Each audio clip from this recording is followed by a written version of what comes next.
Bienvenidos a un nuevo punto de vista. Hoy es viernes, estrenamos siempre capítulo con gente que yo sé que a ustedes les interesa. Por favor, campanita, suscripción, comentario, like.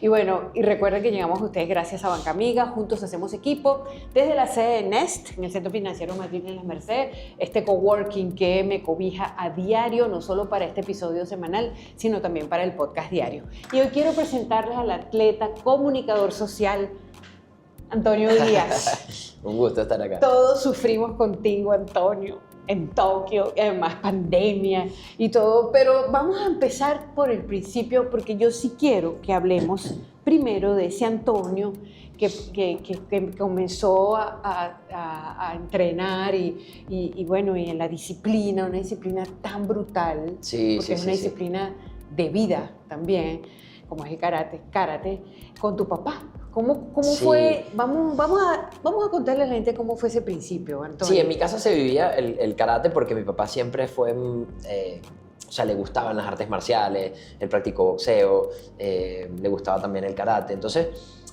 estaba ¿Karate ahí. y boxeo? Sí, le gustaban las dos cosas. ¿No? Sí, porque es como antagónico. Sí, bueno, era un poquito buscapleito, mi papá, yo creo, ¿verdad? Okay. En esa época en Venezuela que existían las patotas y andaban en moto y las cosas. Entonces, él, bueno, ahí él aprendió boxeo, pero le gustaba también el karate. Yo creo que el karate lo encaminó también un poquito, ¿no? Muy bien. Entonces, en casa, por supuesto, él a veces se ponía a practicar y como cualquier otro niño, viendo a mi papá, yo me ponía como a imitar lo que él estaba haciendo. ¿Y cuántos añitos tenía? Bueno, estaría como de 4 o 5 años apenas, ¿no? ¿Y tu papá era cinturón negro? Él era cinturón negro, sí. Lo que pasa es que... No sé. Sí, él es cinturón negro, todavía practica, negro. Sí. Ajá. Y lo que pasa es que en esa época, los dojos o las escuelas de karate...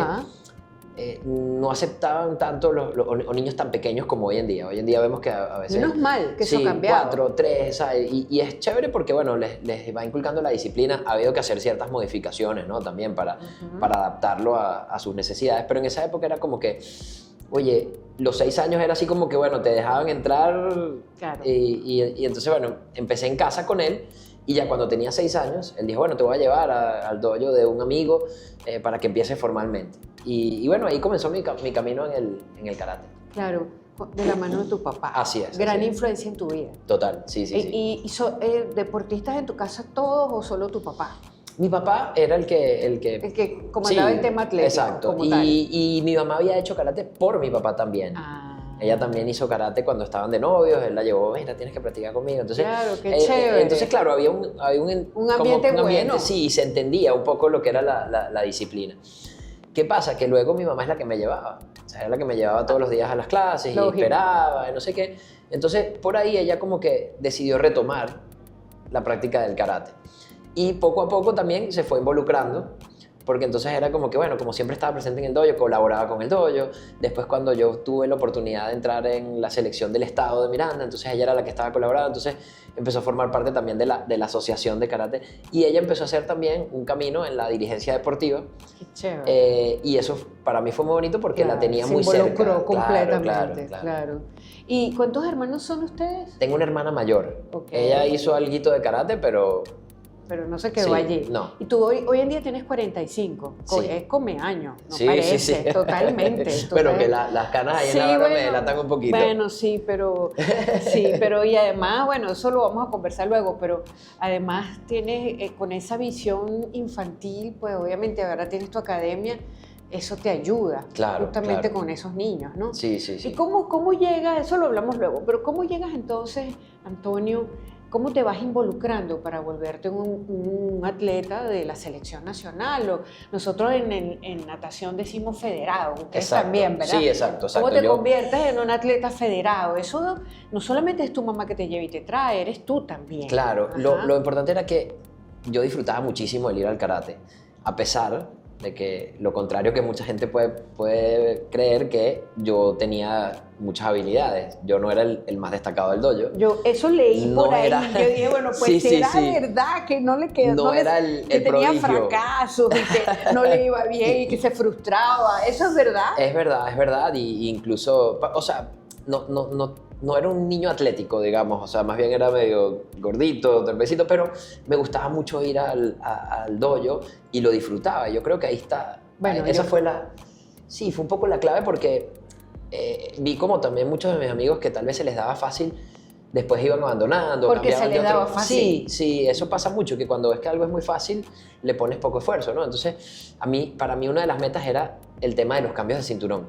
Entonces yo quiero pasar a amarillo, quiero pasar al otro, los colores, ¿no? Dime los colores en orden. Hay como varias veces de escuela a escuela, pero lo más básico sería blanco, amarillo, naranja, verde, azul, marrón y negro. Sería como un esquema bastante básico. Después por ahí ahora hay que hacer una rayita o meten otros colores de repente, pero eso es como lo más básico. Entonces tú dijiste, yo voy a cambiar de cinturón. Yo dije, yo voy a cambiar de cinturón, entonces esa era mi motivación. Y poco a poco yo creo que esa constancia fue la que me ayudó a ir mejorando. Y también me imagino que el sensei en ese momento veía, oye, este por lo menos es dedicado, y me ponía más atención porque veía que yo estaba ahí fijo, pam, pam, iba. Qué chévere, Entonces, o sea que eras disciplinado aunque no eras, sí. aunque eras gordito y no tenías las grandes habilidades, pero fíjate Sí. qué buen mensaje el que estás dando. Sí, Porque al final, oye, a lo mejor no, pero si tú le pones interés y persistencia y persistes. Claro, de repente, no con esto quiero decir que, bueno, era imposible para mí. Es como que tú dijeras, bueno, yo quiero jugar básquet, pero no soy alto. Bueno, hay un tema ahí complicado. Claro. Pero tal vez había algo de potencial ahí y necesitaba pulirse, y la disciplina y la constancia fue lo que ayudó a que eso saliera, ¿no? Claro.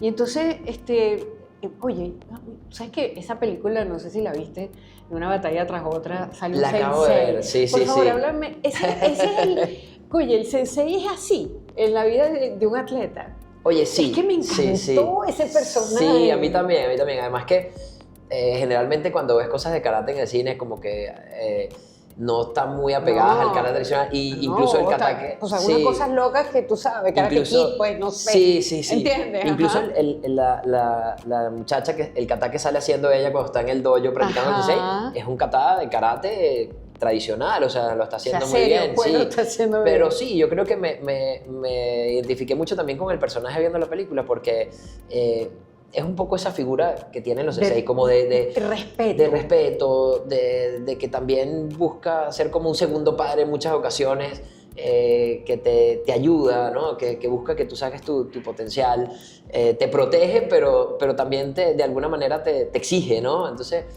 fue muy bonito ver esa Bueno, en este interpretación. caso, era tan brutal que no solamente era el padre de la niña, sino del padre de la niña también, prácticamente. Sí. Tú sabes, ¿no? Sí. Entonces, oye, a mí me llamó mucho la atención y te lo quería preguntar porque es una figura maravillosa, un sensei.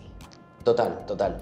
Es más, la palabra sensei, Ajá, ¿qué quiere decir? Uno la asocia mucho al karate de repente, Claro. ¿no? Pero en Japón es una palabra que significa, es para profesor en cualquier área, ¿no? Un profesor de matemáticas es un sensei. Y cuando entendemos, digamos, la palabra, la traducción como literal es el que estuvo antes, ¿no? Entonces esa visión de la experiencia, de la importancia del respeto que significa la experiencia. Importante, bueno, esa sociedad también de la que vamos a hablar luego, le deja a uno mucho todas esas cosas que tú estás diciendo, y tú tienes esa influencia, lo más seguro.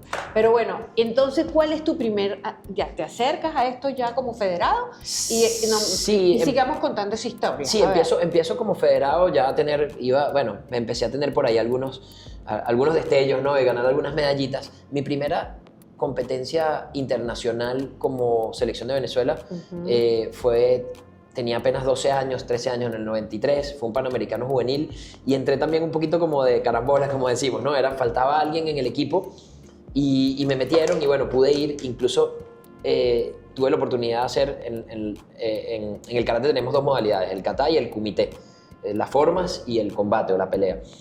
En lo que yo me destaqué el kata fue el kata. Exacto, el kata es donde yo me destaqué y logré todos mis títulos importantes, pero yo hacía las dos disciplinas, ¿no? Después al final uno se empieza a especializar, pero en esa época juvenil mi primera medalla importante la gané en kumite, en combate, en ese Panamericano juvenil. Y bueno, de ahí me empecé a como encantar con ese mundo de las competencias, de la parte federada, y bueno, se convirtió también en una motivación querer llegar ahí. Y yo siempre cuento que mi primer contacto tal vez con un campeonato mundial no fue un viaje, sino fue una cinta de VHS. Qué interesante, a ver. Un video de uno de los campeonatos mundiales. Cuando yo vi ese video y vi a todos esos campeones, al japonés, al francés, yo dije, wow, yo quiero estar ahí. Y en ese momento, todavía con esa mente de niño, yo me ponía a jugar en la casa y decía, bueno, estoy compitiendo en el Mundial de Karate, hacía como los movimientos, imaginaba que pasaba una ronda, que me montaba en el podio, que la gente me aplaudía, que escuchaba el himno. Y hoy en día veo que desde el juego y desde una manera muy infantil estaba haciendo un ejercicio muy poderoso, que es la visualización. Así mismo es, así mismo es. ¿Qué tal? ¿Cuándo ya entonces tú, Antonio Díaz, el que conocemos, el que vimos en Tokio y todos sufrimos con él, insisto, ya entonces empiezas ya definitivamente, yo estoy federado, ya yo soy un atleta, bueno, ya desde la selección nacional compitiendo? Sí, yo creo que como... ¿Ya tenías cuántos como años? A los 16 años, 16 años, ya empecé a tomarlo mucho más en serio. Claro, también era una época difícil porque estás en esa parte de la adolescencia, que están en la fiesta, los amigos, entonces a veces estaba como ese tema de que, bueno, tenías entrenamiento al día siguiente, o tenías una competencia, o tenías un viaje, entonces te ibas a perder una fiesta ahí importante, pero me di cuenta que me apasionaba y bueno, con guía, porque fue importante tener esa guía también de mis padres, de los senseis que he tenido a lo largo de mi carrera, mis maestros también han sido muy importantes, supieron guiarme bien y entender que, bueno, que también es importante el balance, ¿no? O sea, no quiere decir que yo, bueno, no fui a ninguna fiesta, no sé qué, yo podía ver cómo lo manejaba, pero sabía que cuando tenía un compromiso importante tenía que hacer esos sacrificios. A veces costaba un poquito entenderlo, pero ahí se fue dando. Todo el mundo debe tener un sensei en la vida, un sensei. Sí, yo creo que... ¿Qué dices de eso? Yo creo que sí, es importante tener un mentor, una tener a alguien que un mentor. Total. Y yo tengo que ser, o sea, soy muy, muy agradecido porque me tocaron personas increíbles a lo largo de mi vida que no solo me ayudaban en el deporte, sino que creo que me ayudaron como para formarme como persona. Claro, importante. Hubo un momento, entiendo, que pensaste en dejar el karate. ¿Qué fue lo que te detuvo? Porque además hubo una frustración y leí por allí. ¿Qué pasó allí? Bueno, yo quería llegar a ser campeón del mundo de karate y bueno, tuve la oportunidad de ir a mundiales de karate, empecé a ir avanzando poquito a poco. Claro, porque a llegar no era un deporte olímpico. No era un deporte olímpico. Ibas a los mundiales. Iba solo a mundiales de karate y el ciclo olímpico, los eventos estos multideportivos, solamente hasta los Juegos Panamericanos, claro, los el continentales. ciclo no lo podías cumplir completo. Exacto. Entonces, en el mundial de karate había ganado medalla de bronce en 2 ocasiones, una tercera, y fue así como que dije, bueno, ya esto como que se está haciendo imposible, no avanzaba, no terminaba de pasar esa barrera. ¿Y cuántos años? Ahí tenía como 26 años, fue la tercera vez que gané medalla de bronce en un mundial y dije, mira, esto aquí como que ya está muy difícil. Pero en ese momento me di cuenta también de que estaba pasando por un momento en el que no tenía entrenador. Mi sensei se había ido del país, había entrenado con algunos maestros, pero algo muy informal, no tenía alguien que fuera ese mentor que estaba ahí, digamos, llevándote. Y decidí contactar a un maestro en Japón del que había escuchado mucho, así como que, bueno, vamos a ver. Es cuando conoces a Soke Yoshimi Inoue. Así. Háblame de él y de cómo influyó y qué tal. O sea, fue la mejor búsqueda. Total. Llegué a él por otro maestro japonés que venía mucho a Venezuela y me dice, contacta a este maestro. Yo sabía de él, pero yo en ningún momento pensé en escribirle. Epa, ¿y en qué idioma hablaban? ¿Inglés? En inglés, sí. Él tenía un inglés ahí medio... Yo entiendo algunas cositas de japonés. Nunca me dediqué a aprenderlo al 100%, pero hablábamos más que nada en inglés. Claro, pero era el idioma de los gestos. También, sí. ¿no? del entrenamiento como tal. Sí. Okay. Y él, bueno, él se manejaba, tenía un inglés que se entendía también, ¿no? Claro. Entonces, bueno, yo le escribí y me dijo, bueno, vente, y me fui para Japón a entrenar y fue un cambio total. O sea, primero fue como un segundo aire en mi carrera deportiva. ¿Eso qué año? Eso fue en el 2007. 2007. Ok. Entonces, fue un cambio en tu vida, me Fue un decías. cambio, sí. Y fue como un segundo aire en la parte de karate, pero también me encontré con un maestro que rompía ese molde del maestro japonés que yo tenía, o el concepto que tenía del maestro japonés, que era una persona muy seria, que era el que sale en las películas. Total, sí. Era como de muy difícil acceso. Y a pesar de eso, bueno, yo aquí en Venezuela entrené con el maestro Choco Sato, que es un pionero del karate, pero el maestro Sato, y nos tenemos una buena relación, pero siempre era también como muy serio. Después que lo conoces también ves que es más relajado, pero con este maestro fue un tema de una conexión muy rápida y empezamos a entrenar. Los entrenamientos eran larguísimos, pasábamos prácticamente todo el día en el dojo. Pero entonces el primer día, es un cuento que siempre he hecho, el primer día que llegué, después de entrenar, él me dice, Antonio, vamos a un poquito de celebración, de bienvenida. Y me llevó a un karaoke, ¿no? Y empezamos al karaoke, tomar una cerveza, tal, no sé qué. Y bueno, nada, no sé. Y después de eso, todos los días, después de entrenar, terminamos de entrenar como a las 10 de la noche y fijo, al karaoke y a tomar cerveza. Y entonces él me decía, Antonio, la vida es una sola, hay que disfrutarla. Y tiene razón. Y entonces, bueno, no había entrenamientos muy temprano, los entrenamientos empezaban después de mediodía, eso Claro, sí. claro. Había tiempo para descansar y dormir las 8 horas por lo menos. ¿Y cuánto tiempo estuviste en Japón? Estuve, esa primera vez que lo conocí a él, ya yo había estado en Japón en otras oportunidades compitiendo, pero esa primera vez fui... Ya viviendo. Iba a quedarme como 15 días y terminé quedándome un mes. Después de eso iba muy seguido, Claro. muy seguido. Porque yo he tenido la gran suerte de entrar en un onsen, que ya te voy a preguntar, y de vivir esa experiencia y de vivir la experiencia de Japón también. Y eso a mí en muchos aspectos, para mí fue muy importante en mi vida. Voy a hacer una pausita para que retomemos allí Antonio Díaz con nosotros, amigos que nos sintonizan en este Punto de Vista podcast de hoy viernes. Y hacemos publicidad y les hablamos de Banca Amiga, de las recargas, de los pagos de servicio de Banca Amiga. ¿Estás cansado de quedarte sin saldo o sin poder pagar tus servicios? Con Banca Amiga eso se acabó. Recarga tu línea, paga tus servicios de forma rápida y sencilla a través de Banca Amiga en línea o en cualquiera de los puntos de venta de Banca Amiga. Mira, en segundos vas a estar conectado de nuevo, así que no esperes más, hazlo fácil y rápido con Banca Amiga. Y recuerda que en Banca Amiga juntos hacemos equipo. Seguimos conversando con Antonio Díaz, karateca venezolano, comunicador social, y nos paramos en Japón, porque Japón, bueno, mira, nosotros somos demasiado occidentales y latinos además. Sí. Es un choque cultural cuando vas. Absolutamente, háblame de eso. Mira, claro, yo tuve la oportunidad. A ver si tengo la misma que yo tuve. Yo también tuve un tiempito ahí y fue muy impresionante. La primera vez que fui todavía estaba chamo, fue como con 17 años. Entonces, claro, andaba también como en otra nota, tal, pero también me llamaba mucho la atención.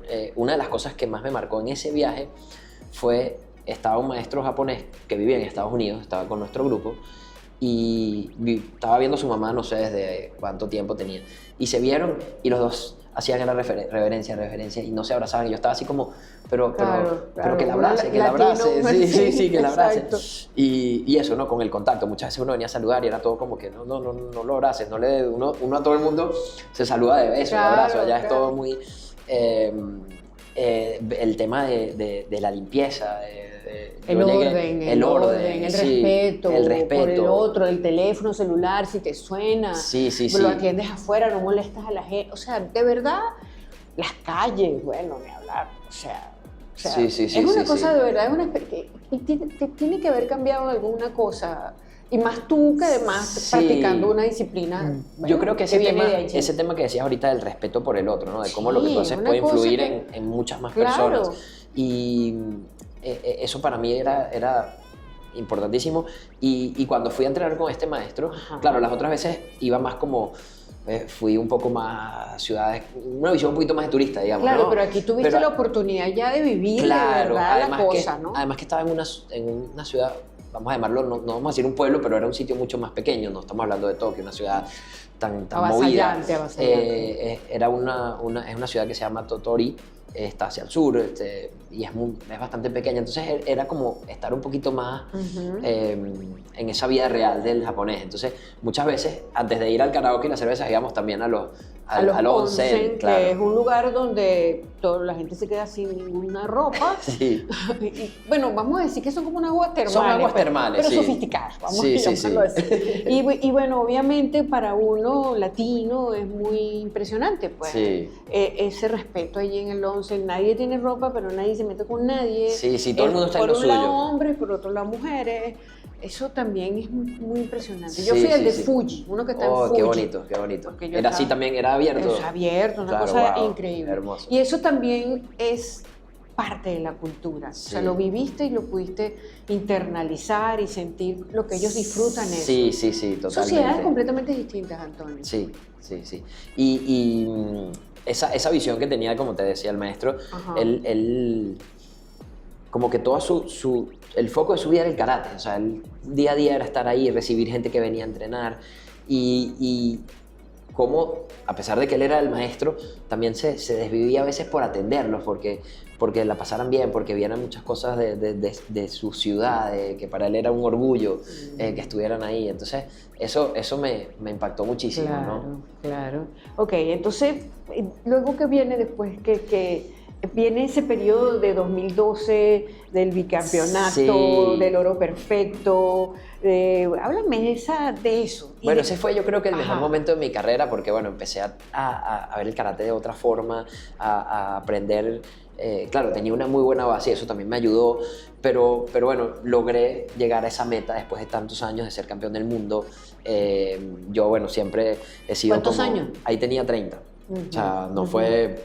Lo bueno, es que podías... Claro, Chévere, tenía lo más viviste experiencia, bien. sí. Y dije, bueno, nada, quiero volver a repetir el título. Fui en el Campeonato del Mundo cada 2 años. Entonces gané en el 2010 en Belgrado, en Serbia, y en el 2012 en París. Y para mí París era como una ciudad muy importante en cuanto al karate, porque ahí fueron mis primeros eventos internacionales en donde gané títulos que bueno, me proyectaron, y además a ese evento fue mi familia prácticamente completa, estaba mi papá, mi mamá, mi hermana, entonces ganar ahí fue así como el momento súper especial. Sí. Claro, después de eso, bueno, viene, cuando estaba todo que parecía perfecto, venía el siguiente campeonato del mundo, no me va tan bien, pasaron muchas cosas ahí, estuve enfermo, bueno, en fin, pero logré mantenerme en el podio, logré un bronce.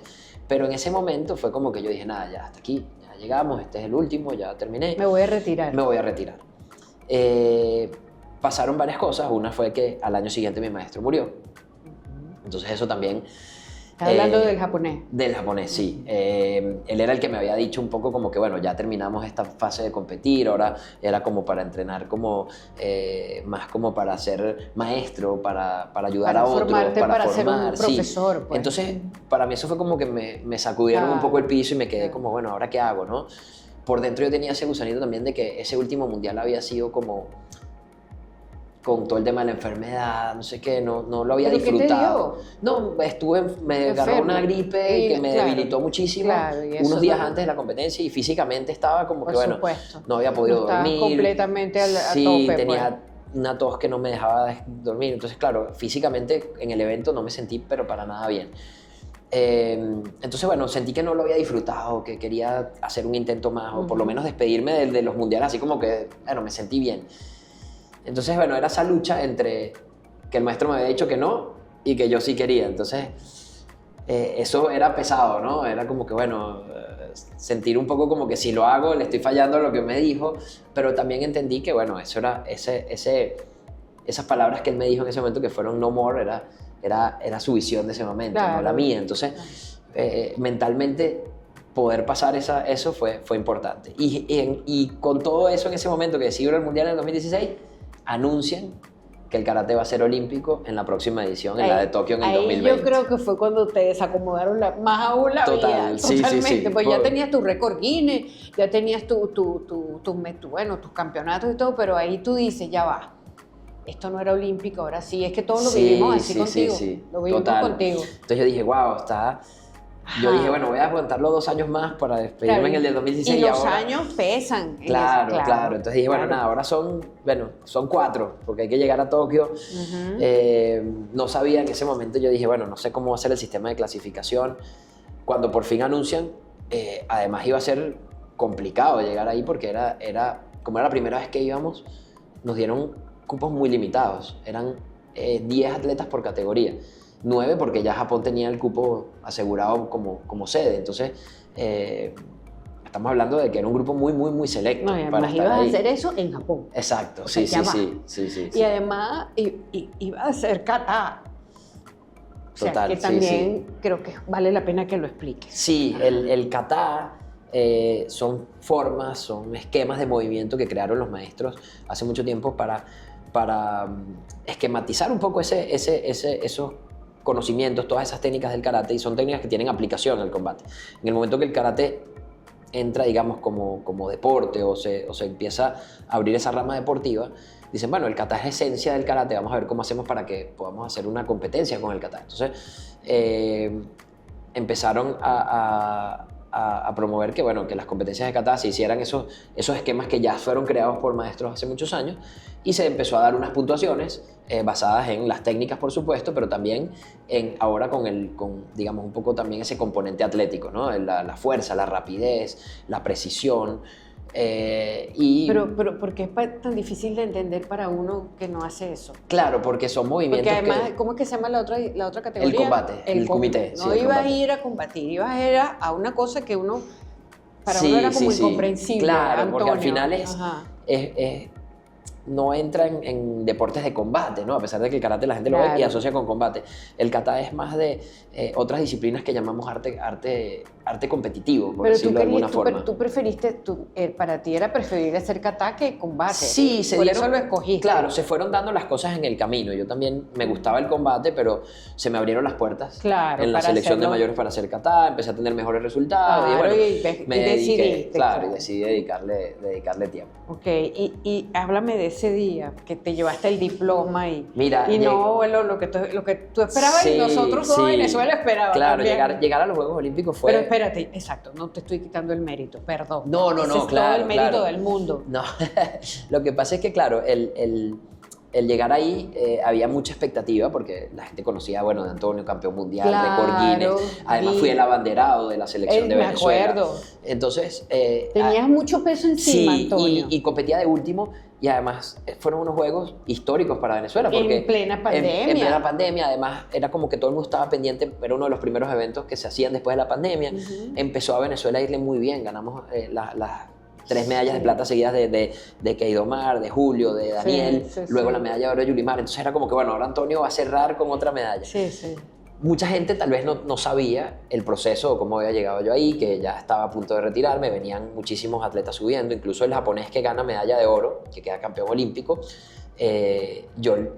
cuando él empezó su carrera, yo le ganaba a él en el Mundial del 2012, que fue su primer Mundial, yo le gané a él en semifinal, luego le gané varias veces, pero ya... Claro, bueno, pero ya tú eras mayor. Ya pues, yo era mayor, claro. Yo le llevo 10 años, claro. Entonces él estaba como en el tope, como atleta. Y en su país. Y en su país. Logré pasar a esas semifinales y me tocó el encuentro por el bronce con Estados Unidos. Un muchacho que también... En ese momento yo tenía 41, él tenía 22, si no me equivoco. y además que había una muy buena relación porque él es de Florida, de Miami específicamente, de padres cubanos, y yo muchas veces en el dojo donde él entrenaba di seminarios.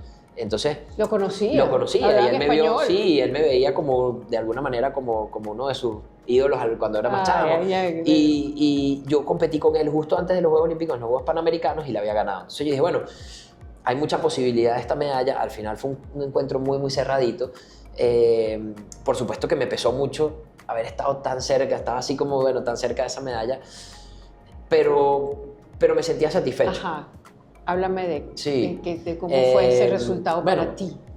Por eso que, por supuesto que en el momento lloré muchísimo. Horrible, claro. Claro. Y bueno, un poco decía, bueno, oye, sentía eso de que, oye, la gente estaba esperando una medalla, no sé qué, pero después dije, Antonio, pero hoy en día que está el tema también en las redes, cuando me metí en las redes, los mensajes eran tan bonitos, ¿no? Que yo decía, wow, o sea, mira, se me abren los ojos y todo, ¿no? O sea, eran tan bonitos los mensajes que decía, oye, creo que ese reconocimiento vale hasta más que la medalla, ¿no? Y yo decía, bueno, lo importante en ese momento de internalizar todo y de analizarlo y de toda esa experiencia que había vivido. Me acuerdo que me quedé en el comedor de la villa, que abría 24 horas, un rato solo, y yo decía, wow, a pesar de todo me siento satisfecho. Claro, ¿no? la experiencia de estar ahí, Antonio. Porque yo decía, hace 5 años, porque fue un año más por lo de la pandemia, estaba sentado frente a un televisor viendo la inauguración de los Juegos de Río. Y ya ahí sabía que el karate era olímpico. Y yo decía, wow, imagínate dentro de 4 años yo esté viendo el televisor y diga, ay, ¿qué hubiera pasado si lo hubiese intentado, no? Entonces no me quedé con eso por dentro. Lo intenté, llegué ahí, lo disfruté al máximo y viví el sueño olímpico que siempre quise vivir, ¿no? Y creo que eso es lo más importante. Bueno, me encanta esa historia. Y ahora eres profesor y tienes tu dojo. Sí, tengo una escuela de karate. Ajá, y me gustaría también que contaras un poquito de esa experiencia ya a tus 45, ¿Tienes cuántos chamos? Tengo uno de 6 años. Ok, sí. tienes tu No hace chamo. karate. No hace karate. No lo he querido forzar. Además, bueno, tiene una vena un poquito más como artística, dibuja muy bien, le encanta dibujar. Pero bueno, también trato de que haga algo de actividad física, por supuesto, y si algún día quiere practicar. ¿Cuántos años que tiene? 6. No, apenas todavía está chiquito, sí. Claro. En el dojo, bueno. Ajá, y tú como profesor. Sí. Háblame de esa parte de lo que heredaste de tu maestro Sí, y cómo lo pones en práctica. Me encanta transmitir y enseñar en base a toda esa experiencia que he tenido. En el dojo no estoy ahorita, digamos, al 100%, tengo unos instructores increíbles que están haciendo un gran trabajo también. Por supuesto, llevan una comunicación en todo lo que es la línea técnica conmigo, cuando puedo estar ahí apoyándolos también. Una de mis metas es poder dedicarle más tiempo a la escuela de karate. Sigo también involucrado con la Federación Mundial, soy miembro de la comisión de atletas. Sé que has estado muy involucrado. También estoy en una comisión que revisa el reglamento, entonces aportando desde lo que fue mi visión, o desde mi visión como atleta. De tu experiencia, además. Creo que es una labor también importante. Pero en el dojo en Venezuela tenemos niños desde los 3 años, con un programa especial que lo llamamos Prekarate, que lo que busca también es no que aprendan la técnica del karate perfectamente, sino que vayan desarrollando sus habilidades físicas, que vayan también viendo un poquito lo que es la disciplina, tratando de darle esa formación, porque de repente hacen el karate como una de muchas actividades que están haciendo hoy en día. Los niños hacen varias cosas y me parece excelente. Y una de mis metas no es solamente que salgan de ahí medallistas o campeones, sino que salgan buenas personas, ¿no? O sea, que el karate les sirva para la vida, porque sé que tal vez la mayoría del porcentaje que va a estar ahí en esa escuela de karate de repente no va a ser competidor, pero tal vez se lleva todo eso. Sí, en su profesión o en lo que va a decidir hacer, que diga, oye, a mí me sirvió el karate. Mi sensei me enseñó. Para aprender, disciplina y para ser una buena persona.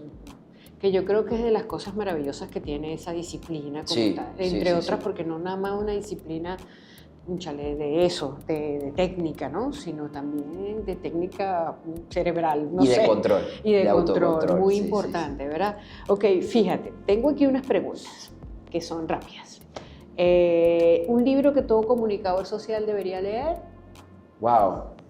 Porque aunque sea para el final, hablemos del Antonio comunicador. Sí, de comunicador. A ver, es que yo... en la parte de la lectura no he sido... bueno, no importa. A ver, vamos a pasar eso. Pasemos por una canción, un artista que tú de pronto lo hayas puesto cuando vas a competir. Una canción, una cosa que te motiva.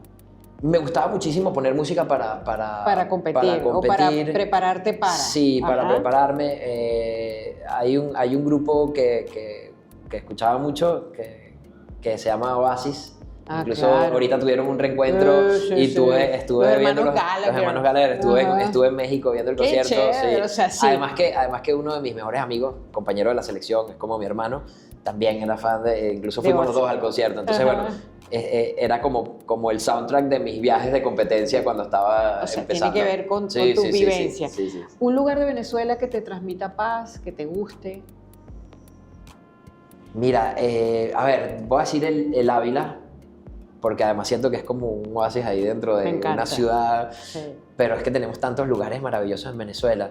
Claro, dije ese rápido, pero ahorita que pienso, yo me casé en Canaima y wow, o sea, creo que no hay lugar en el mundo como Canaima. No me lo dijiste todo, Salto Ángel, etc.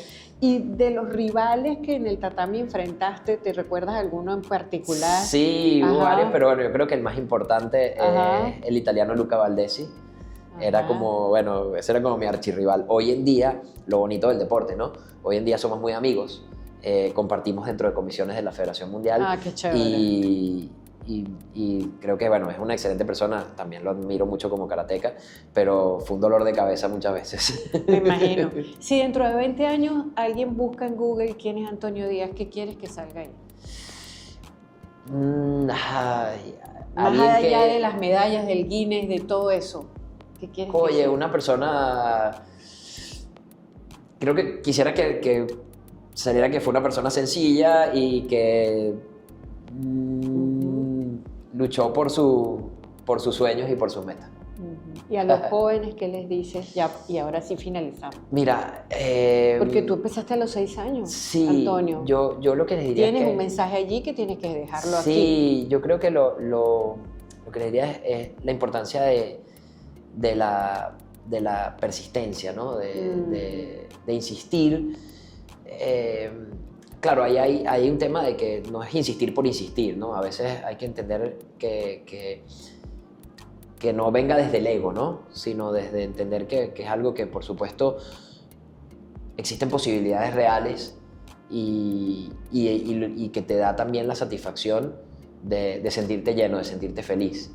Que muchas veces en el camino aprendemos más que solamente con la meta, ¿no? Yo cuando veo, no es la medalla de oro la que me enseñó más, ¿no? Sino muchas de esas derrotas donde entendí que a veces iba cargando con lo que la gente esperaba de mí y que la meta, que puedes perder como el objetivo si estás muy pendiente de lo que está esperando el entorno, ¿no? Y que por más que la meta se pueda parecer, siempre la meta es la de nosotros, no la de los demás. Entonces, creo que el mensaje sería eso, estar claros con lo que queremos y trabajar e insistir por lograrlo. Gracias, Antonio, me encanta esta conversación. Gracias, muchas gracias. Antonio con nosotros, Antonio Díaz, y bueno, muy encantada de poder conversar con él, de karateca venezolano, bicampeón mundial y además es licenciado en comunicación social, señores, aunque ustedes no lo crean, pero lo es, así de la UCAP. Nos despedimos, ya lo saben, like, comentario, campanita, y suscripción se les agradece. A nombre de Banca Amiga, juntos hacemos equipo y por supuesto desde la sede de Nest, en el Centro Financiero Madrid, en Las Mercedes. Esta servidora se conecta todos los viernes este punto de vista podcast para ustedes, siempre con una historia de vida que nos deja algo, como el caso de Antonio el día de hoy. Así que bueno, nos vemos hasta el próximo viernes. Chau.